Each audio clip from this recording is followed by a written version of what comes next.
There are moments in disaster zones when hope becomes a physical thing. When it takes the form of something small and stubborn that refuses to accept what logic says is inevitable.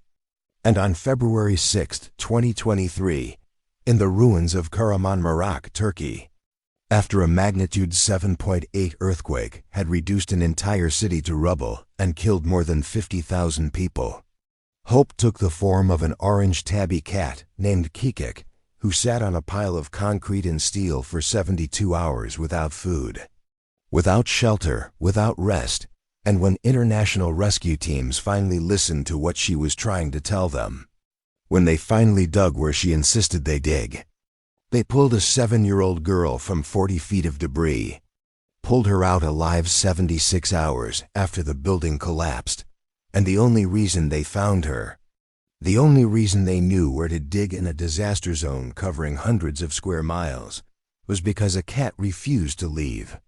The earthquake struck at 4:17 in the morning while most people were sleeping. Struck with the kind of violence that turns buildings into powder and steel, into twisted sculpture. And within minutes entire city blocks had collapsed, had fallen in on themselves with such force that rescuers would later say it looked like buildings had been stepped on by giants. And the death toll climbed throughout the day as rescue teams from 47 countries arrived to pull survivors from the ruins, to work against the 72-hour window that everyone knows represents the boundary between hope and recovery, between rescue and retrieval. The German rescue team arrived on day 1, arrived with specialized equipment and dogs trained to detect life beneath rubble. And they were working a collapsed apartment building on Ataturk Boulevard when one of the team members, a man named Klaus Fischer, who had been doing disaster rescue for 20 years, noticed the cat, noticed her because she was sitting in the exact center of a debris pile, sitting perfectly still except for the constant movement of her mouth, meowing in a way that sounded less like distress and more like communication, like she was trying to tell them something. If you have ever witnessed stubbornness that bordered on supernatural, if you have ever seen something refuse to accept defeat when all logic said defeat was inevitable, subscribe to this channel right now. Because what happened over the next 3 days in the ruins of Kahramanmaras will prove that sometimes the most sophisticated rescue equipment in the world cannot compete with an animal who simply will not give up. Hit that like button if you believe that animals understand survival in ways humans have forgotten. And drop a comment telling me what city and country you are watching from. Because this story belongs to everyone who has ever needed to believe that impossible things can happen if you refuse to stop trying. Klaus approached the cat slowly, approached because animals in disaster zones are usually traumatized, usually either flee or become aggressive. And he thought the cat might be injured, might need help. And he reached out to pick her up intending to move her to safety, and the cat exploded, attacked him with claws and teeth and a ferocity that sent Klaus stumbling backward. And when he tried again, the cat attacked again. And Klaus understood that this cat did not want to be rescued, did not want to be moved, wanted everyone to understand that she was exactly where she needed to be. The team left water and food for the cat, left it within reach and continued working on other sections of the collapse. And over the next 6 hours they pulled 3 survivors from the rubble, pulled them from locations where their equipment had detected heartbeats or movement, pulled them using the systematic grid search that disaster rescue requires. And each time Klaus walked past that debris pile, the cat was still there, had not touched the food or water, had not moved from her position, was still meowing at the exact same spot beneath her. And Klaus thought the cat must have lost her owner in the collapse, must be sitting where her human had died. And he felt the particular sadness that rescue workers develop for the grief of animals. Day 2 arrived with the death toll rising and the window for survivors closing. And Klaus returned to the site at dawn, and the cat was still there. Looked weaker, looked like she had not slept, had not eaten, but was still in the exact same position, still meowing at that same spot, and Klaus tried again to move her. Tried because he thought she would die if she stayed there. And the cat attacked him again with whatever energy she had left. And Klaus stepped back and looked at the cat, and then looked at the spot beneath her, and said out loud to his team, "Maybe she knows something we do not." The team brought their detection equipment to that location. Brought the sensors that can detect heartbeats and breathing and movement through concrete and steel. And they ran every test they had, every sensor. Every piece of technology designed to find life in impossible places. And the equipment showed nothing, showed only the dead readings of collapsed building. Showed no sign of life 40 feet below where a cat had been sitting for 36 hours. And the team leader, a woman named Petra, said we cannot waste time on negative readings. Said they had miles of rubble to search in limited time, and they needed to focus on locations where equipment showed actual signs of life. But Klaus could not stop thinking about the cat. Could not stop thinking about 20 years of disaster rescue. 20 years of things he had learned not from training or equipment, but from experience. And one of those things was that animals often knew things that technology could not detect. That dogs would alert to survivors that sensors missed. That birds would avoid buildings that looked stable but were about to collapse. And he had learned to trust those instincts, even when they contradicted his equipment. And on the morning of day 3, he made a decision that would either save a life or end his career. Klaus told Petra that he wanted to dig at the cat's location. Told her that 38 hours of an animal refusing to move from a single spot meant something. And Petra looked at him like he had lost his mind. Said they had equipment that cost hundreds of thousands of euros, and Klaus wanted to ignore it because of a cat. And Klaus said yes, said exactly that. Said in 20 years I have learned that sometimes a 10-euro cat knows more than a €1,000,000 machine. And Petra said you are wasting time and resources on a traumatized animal. And Klaus said then let it be on my record. Let me be the one who was wrong, but I am digging here. He assembled a small team. Assembled the crew members who trusted him enough to follow him on what everyone else thought was a fool's errand. And they began to dig.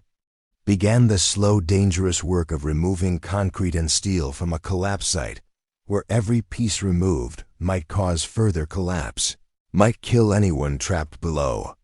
And they dug for 6 hours, dug while the cat watched. While the cat finally allowed herself to drink water, but still would not eat. And they went down 20 feet and found nothing, went down 30 feet and found nothing. And Petra came by and said, Klaus, you need to stop this. You need to accept that sometimes a cat is just a cat. But at 38 feet, at the depth where everyone had said there could not possibly be anyone alive, because the weight of the concrete above would crush any air pocket that might have formed. One of the diggers heard something.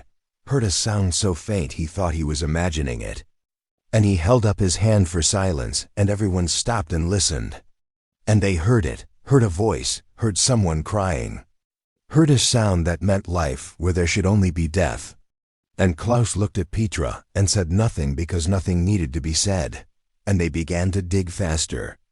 It took 8 more hours. Took 8 hours of careful removal of concrete and steel, and the twisted ruin of what had been someone's home. And at 41 feet, they found the air pocket. Found the small space that physics said should not exist, but that had formed when a bathtub had wedged at an angle against a support beam and created a triangle of survival. And in that triangle was a girl, was a 7-year-old girl named Demir, who had been buried for 76 hours, who was dehydrated and injured and barely conscious, but who was alive, who had survived because she had been in that bathtub when the building fell, and because that bathtub had somehow held the weight of an entire apartment building. They pulled her out carefully, pulled her through the gap they had created. And she came out crying and asking for one thing. Asking in Turkish for kikik, asking where is kikik, where is my flower? And Klaus did not understand Turkish, but one of the local volunteers said she is asking for her cat. And Klaus looked at the orange tabby who had finally moved from her spot, who had walked to the edge of the hole and was looking down. And Klaus understood that kikik was not the Turkish word for flower, it was the name of the cat. And the cat had been sitting exactly where she had been, because she could hear what the equipment could not detect. Could hear her human crying 40 feet below. Ike was taken to a field hospital, was treated for dehydration and a broken arm and exposure. And her parents arrived 3 hours later. Arrived because they had survived the earthquake but had been in a different location. Had been searching for their daughter for 3 days. Had been told that their apartment building was unsearchable, was too unstable, that they needed to accept that their daughter was gone. And when they saw Ike alive, they collapsed. Fell to their knees with the kind of gratitude that has no words. And Ike told them Kikik stayed with me. Kikik did not leave. And her parents did not understand what she meant, because they did not know the cat had survived. Klaus brought Kikik to the field hospital. Brought her in a carrier because she had finally allowed herself to be picked up once Ike was safe. And when Ike saw the cat, she started crying again. Started crying in a way that was relief and joy and the release of 3 days of being alone in the dark. And she held Kikik and said to her parents, she sat on top of me. She meowed the whole time. I could hear her through the concrete. I knew if I could hear her, then someone else could hear her too. I knew she would bring help. The media discovered the story within hours. Discovered it because rescue workers could not stop talking about the cat, who had marked a survivor for 72 hours, who had attacked anyone who tried to move her, who had refused food and water and safety because she had a job to do. And the story went international, was covered by news agencies in 40 countries. Became a symbol of hope in a disaster that had killed 50,000 people. Became proof that even in the worst devastation, there could be moments of impossible survival. And Kikik became famous in a way that cats rarely become famous. Became a symbol of loyalty and persistence and the kind of love that refuses to accept loss.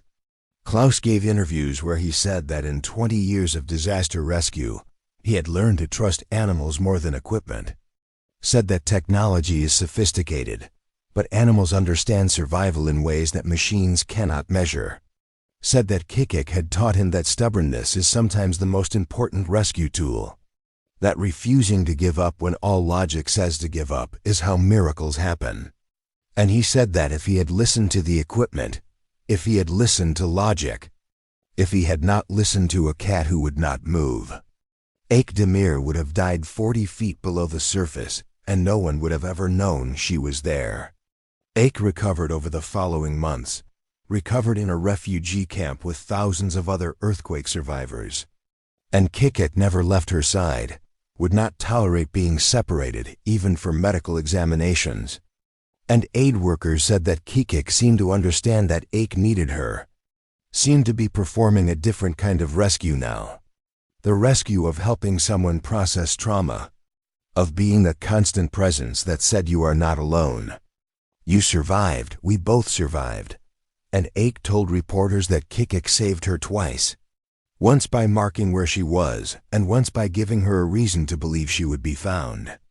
The earthquake destroyed Kahramanmaras. Destroyed it in ways that will take decades to rebuild, and the death toll was catastrophic. Was one of the worst natural disasters in Turkey's history. But in the midst of that catastrophe, there was a cat who refused to accept that her human was gone. Who sat on a pile of rubble for 3 days waiting for someone to listen. And because one rescue worker finally did listen, because Klaus Fischer decided that a cat's stubborn presence meant more than negative readings on expensive equipment, a 7-year-old girl is alive today, is growing up with a cat who will never leave her side, is living proof that sometimes hope is not a feeling or a wish, but a small orange animal who simply will not quit.